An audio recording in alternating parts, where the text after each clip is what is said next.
tenemos tiempo para alguna cuestión, si queréis alguna intervención.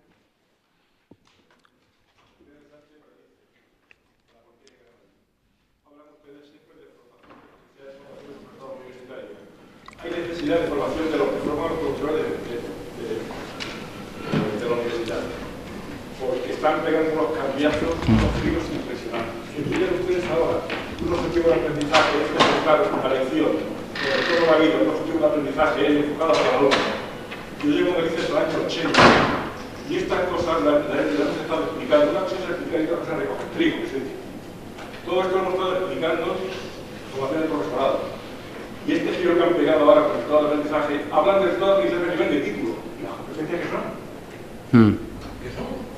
Hablan de, es decir, primero de todo eso que formar para formar a los que quiero formar. Y es lo que pido al ministerio que formen a los formadores. Primero, no que para que los formadores van a formar a los profesores.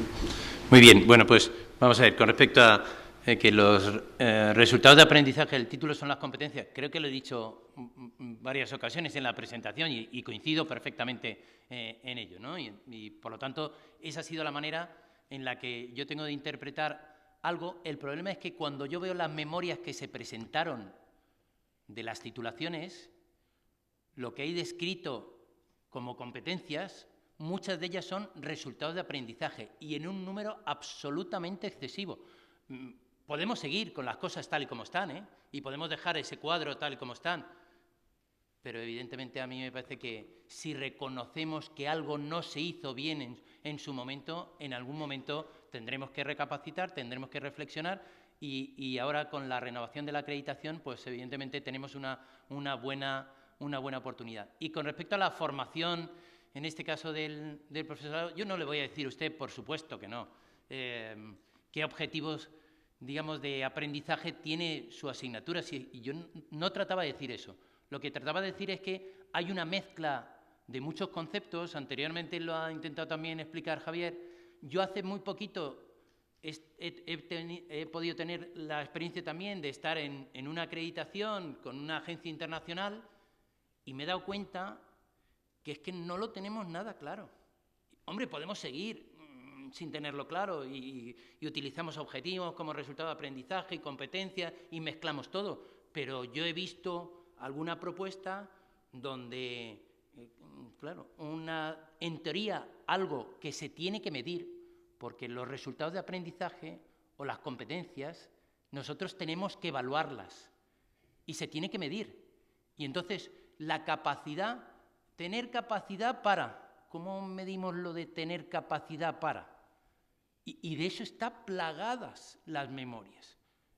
No hemos hecho, porque no se nos formó, y en eso coincido plenamente con usted, no se nos dio, digamos, la formación básica, que era lo que necesitábamos. O sea, nosotros necesitábamos en algún momento que nos aclarasen. Nadie le va a venir a un profesor universitario a explicar cuáles son los contenidos de una determinada asignatura y qué es realmente importante y qué es lo no importante y qué es lo relevante y qué es lo no relevante. Pero alguien me tiene que dar las dos pistas para que yo eso, digamos, con esos instrumentos, esas herramientas, sea capaz de definir bien esos resultados de aprendizaje, esas competencias. Porque por mucho que nos creamos, y yo puedo creerme que estoy en posesión, sin lugar a duda, de la verdad, puede que las competencias que yo defina sin ese mínimo de formación no sean medibles, no sean evaluables y en mi asignatura repercute en el proyecto de todos, que es el título.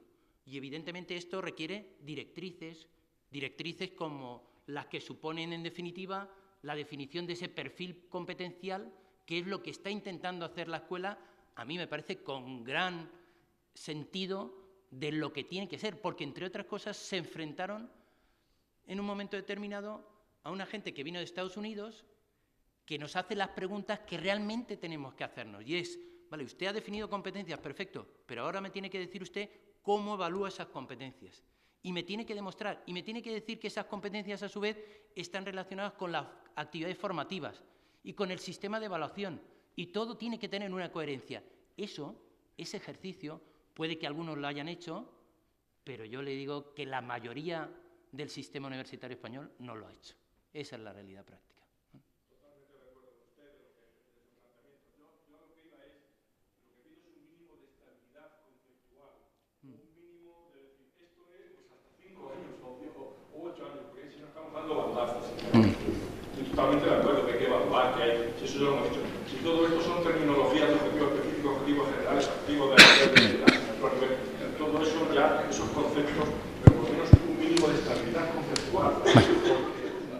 Hemos estado hablando de competencias genéricas, transversales, competencias específicas, todo el aprendizaje, que más o menos habéis introducido a los profesores que era eso, bien.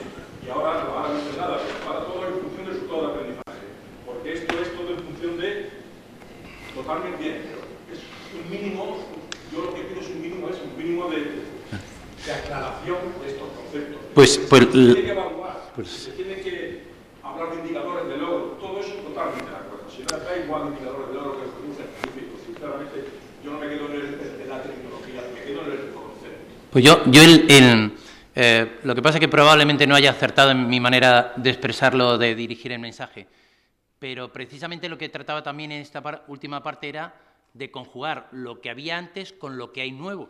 Y, por lo tanto, había definido unas competencias, y unas competencias que son competencias genéricas, hay unas competencias transversales y hay unas competencias específicas. Perfecto, mantengamos esas competencias, pero revisemos su número y la redacción porque no están bien. Y ahora, cuando vayamos a nivel de asignatura, que ahí vamos a un nivel de concreción mucho más bajo, ahí sí que no hablemos de competencia, porque en condiciones normales una competencia no se alcanza en una asignatura.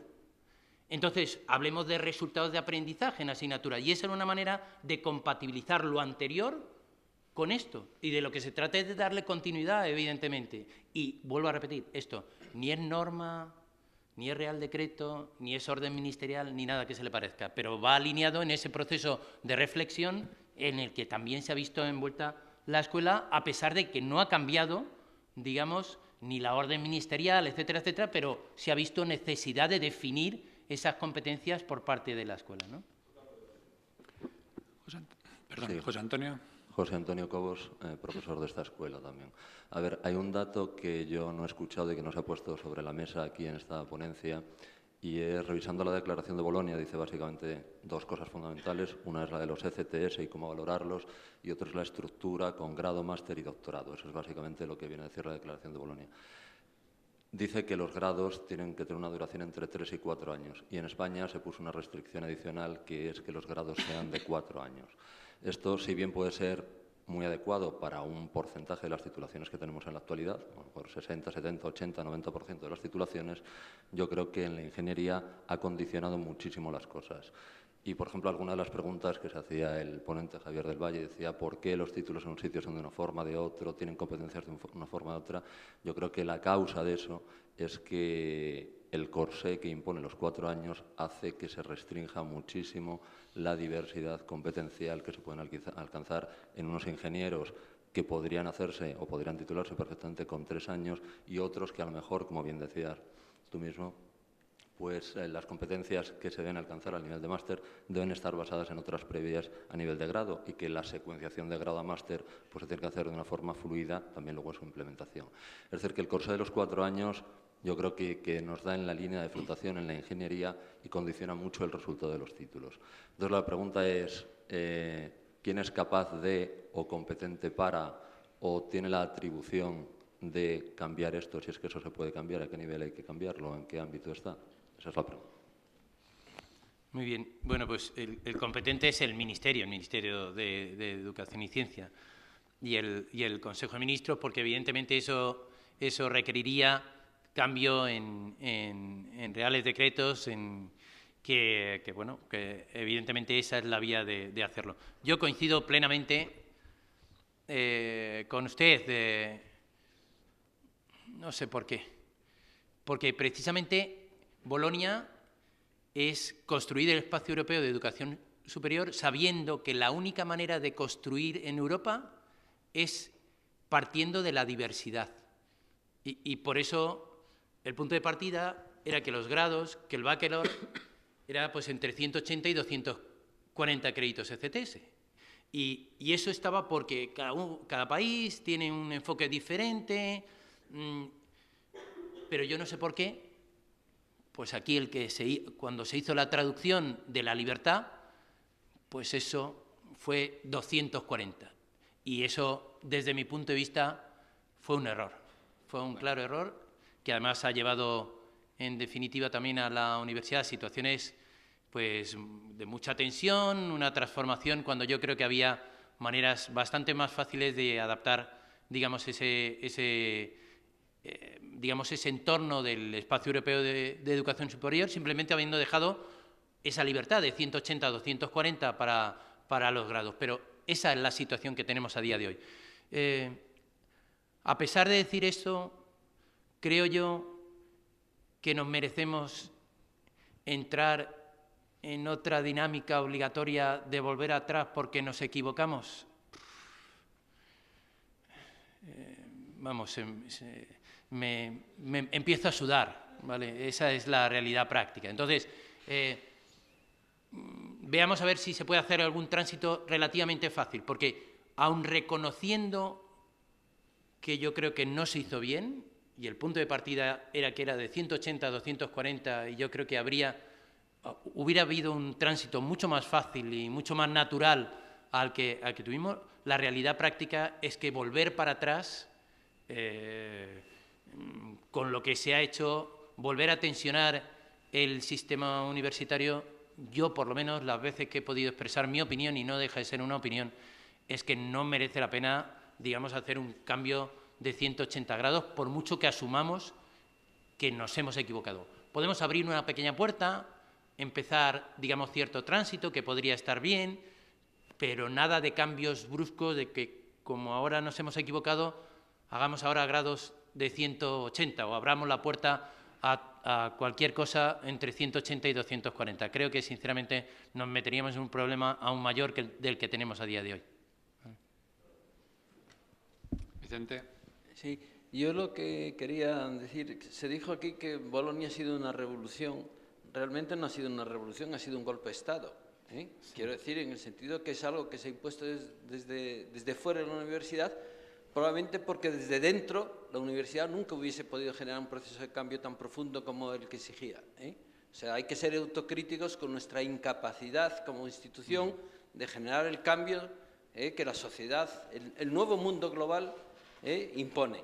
Y eso hay que ser sinceros, que es así, nos lo han impuesto. Como nos lo han impuesto, hemos actuado no en función del convencimiento de que esto es lo que hay que hacer, sino que esto es lo que nos mandan a hacer. Y como el papel lo resiste todo, pues oye, pues pongo cruces donde tengo que poner, porque cuanto más cruces ponga, pues más favorable parece ser y de más categoría parece ser el plan que yo estoy presentando, ¿no? Entonces yo lo que veo que, a pesar de todo y todas las dificultades, cualquier cambio lleva incertidumbres, posibilidades de errores, etcétera, etcétera, pero hay cosas que están cambiando muy positivamente. Estamos hablando de competencias y antes de Bolonia no se hablaba de competencias. Eso ya es un cambio radical. En nuestra escuela los alumnos vienen más a clase desde que se ha implantado Bolonia que antes. Eso es un cambio radical. Desde que se ha implantado Bolonia en nuestra escuela, el nivel de fracaso ha bajado sensiblemente. Eso es un cambio radical. Y ahora lo que esperemos es que los alumnos que salgan con estos enfoques tengan mayor capacidad para insertarse en el mundo laboral, pero no en el mundo laboral de la Comunidad de Madrid, de España o de España, no, en un mundo global, porque el mundo que se van a enfrentar los alumnos que están aquí es un mundo global, que es muy distinto al mundo que existía hace 15 o 20 años. Entonces yo creo que esto es una cosa que es muy fundamental y que es muy positivo. ¿Qué dificultades hay? Claro que las habrá. ¿Cómo no va a haber dificultades? Ahora, el problema es convencerse de que esto es lo que hay que hacer para contribuir a hacerlo. Y para mí yo creo que tiene dos virtualidades fundamentales todo este tema. Primero, Araceli lo reflejó clarísimamente, la alineación con las necesidades externas. ¿De quién? De la sociedad, de los empleadores, de forma tal que los graduados tengan una mayor capacidad para insertarse en su mundo laboral y un mayor potencial para progresar en el futuro. Y eso es lo que hay que buscar. Y lo que hay que buscar de los grados y de los distintos grados es que le den al alumno esa mayor potencialidad de inserción en el mundo laboral. Y luego tiene otra potencialidad importantísima, que es la alineación interna. La suma de los resultados de los aprendizajes individuales no va a garantizar un aprendizaje global adecuado. Si no están alineados, no es así. Y esa alineación obligará a trabajar conjuntamente a profesores de distintos departamentos, obligará a que los departamentos de los profesores de los cursos iniciales pregunten a los de los cursos superiores, oye, ¿qué necesitan saber los alumnos para que vosotros podáis facilitar, para que se os pueda facilitar vuestra labor? Yo creo que esto es una cosa que es absolutamente fundamental, de alineación interna, y por fin romper un poco los cubículos, romper un poco las fronteras que impiden la colaboración transversal en el ámbito universitario, que es fundamental. Y para mí esto tiene muchísimo valor, al margen de que efectivamente pues estamos en los comienzos y como todo, pues bueno, pues lo importante es que ha comenzado, que en algunos casos, a medida que uno va trabajando, va aprendiendo cómo hacer las cosas. La exposición de Araceli, que me ha parecido magnífica, cuando tuvimos la primera reunión, no hubo forma humana de ponernos de acuerdo en lo que esto significaba. Tuvimos que empezar a preguntar por aquí, oye, vamos a enterarnos de qué van las cosas, y poco a poco se va viendo que eso progresa y sobre todo que tiene sentido. Lo importante es ver que esto tiene sentido. Eso es lo que quería decir. Bueno, pues yo estoy totalmente de acuerdo con todo, una detrás de otra de las cosas que se han dicho, y le añadiría una más. Siendo alumno, y no me voy a ir mucho más atrás, sino me voy a ir 10 años atrás, ¿no? Y, digamos, el compromiso de la universidad o el compromiso de la escuela con respecto a ese estudiante que ingresaba, digamos, en la escuela. Bueno, pues sabías que tenías unas asignaturas que estaban secuenciadas y poco más. A día de hoy, desde la perspectiva de servicio público, o sea, de producto rematado, un alumno sabe hasta las prácticas que tiene que hacer el día, yo qué sé, X del cuarto año. Y eso, desde el punto de vista de la planificación, del compromiso de la escuela y de la universidad con respecto a esa persona, a mí particularmente me parece que es otro de los grandes avances, sin lugar a dudas, de todo esto. Y todo esto pues requiere diálogo, requiere construir, y eso es, en definitiva, lo que estamos haciendo, aprendiendo de por medio, pero evidentemente avanzando. Bueno, una última pregunta, que se nos echa el tiempo encima. Soy Begoña Schwendorf, soy antigua alumna de la escuela. Mención de honor a mi especialidad, ya que puedo, me doy autobombo, y trabajo en Accenture en talento y organización. Y, o sea que no estoy ahora mismo en la escuela, pero bueno, quería hacer un comentario muy en la línea de justo el comentario anterior, porque creo que realmente todos los que estamos aquí, o casi todos, que somos de la escuela, tenemos el orgullo de tener unas competencias técnicas desde siempre muy establecidas, pero también el orgullo de poder ser pioneros en establecer un modelo de competencias, pues eso tiene un valor impresionante, y no solamente eso, sino que eso, poner en marcha todas las relaciones entre distintos profesores, entre distintos cátedras y distintos cursos, pues no es algo fácil. Y desde este punto de vista, pues yo creo que quería poner en valor pues eso, los pasos que se han dado. Y mi pregunta, para terminar con una pregunta esperanzadora, es ¿qué nos vais a dar el año que viene? ¿Qué esperamos desde el punto de vista de acreditaciones, desde el punto de vista externo, desde el punto de vista interno en la escuela? ¿Qué se va a hacer este año como próximos pasos? Bueno, obviamente la pregunta para mí. Bueno, El documento el marco de desarrollo de competencias que presentamos, que se ha presentado hoy, aunque ya se lleva trabajando muchos años y además lo he comentado al principio, tú te has incorporado un poquito tarde y lo vuelvo a repetir. Begoña fue una de las artífices que nos ayudó cuando arrancamos con el proceso y de verdad que te estamos especialmente agradecidos.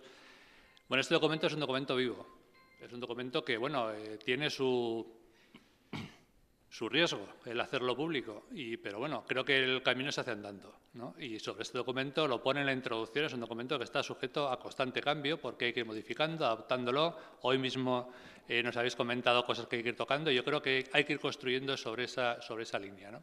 Entonces, en ese aspecto, el reto que tenemos en este momento es que la implantación de este modelo de desarrollo de competencias, que en este momento ha estado lanzado a nivel de experiencia piloto, de grupos, de profesores, de asignaturas, en algunos casos voluntarios, en otros casos elegidos a dedo, un poco en plan estratégico, a lo que iba es que este documento se tiene que extender de forma global.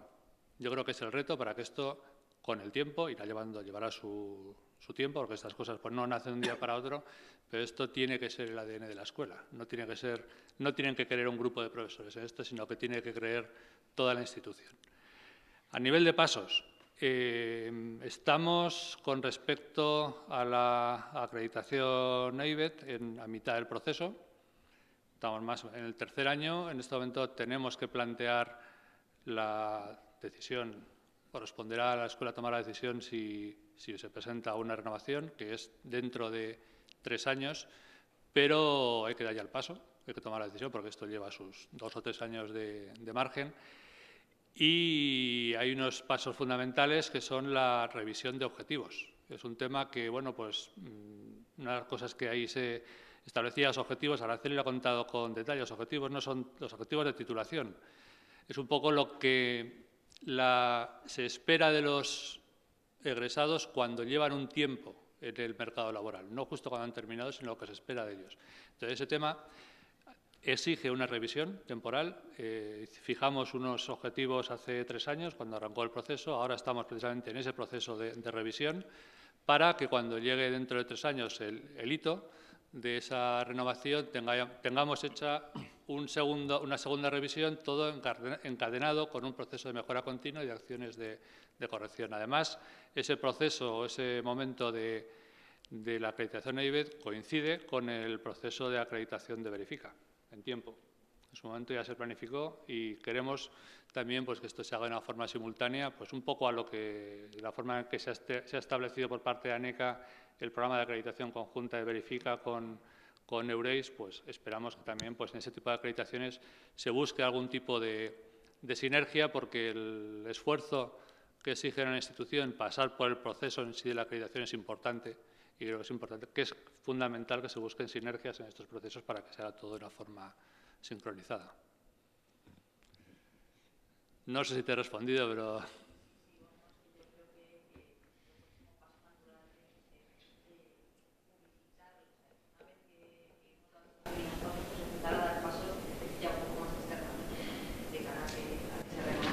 Porque no cabe duda que esto dentro de 15 años será una tendencia en todas las escuelas y todas las universidades de España, pero ahora mismo no lo estamos haciendo. Entonces, hay que aprender el tiempo, pues yo también, y es que hay que ir dando lo que pueda. Muy bien, muchas gracias. Bueno, la última pregunta. Emilio.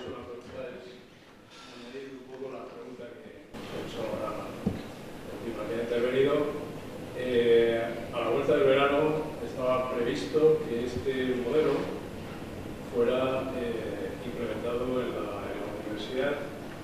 Por diversos tipos de razones no ha sido posible, pero estaba previsto que como consecuencia de ese proyecto de innovación educativa se extrapolara a toda la universidad, inclusive llevarlo a Consejo de Gobierno en algún momento cuando estuviera en una situación más.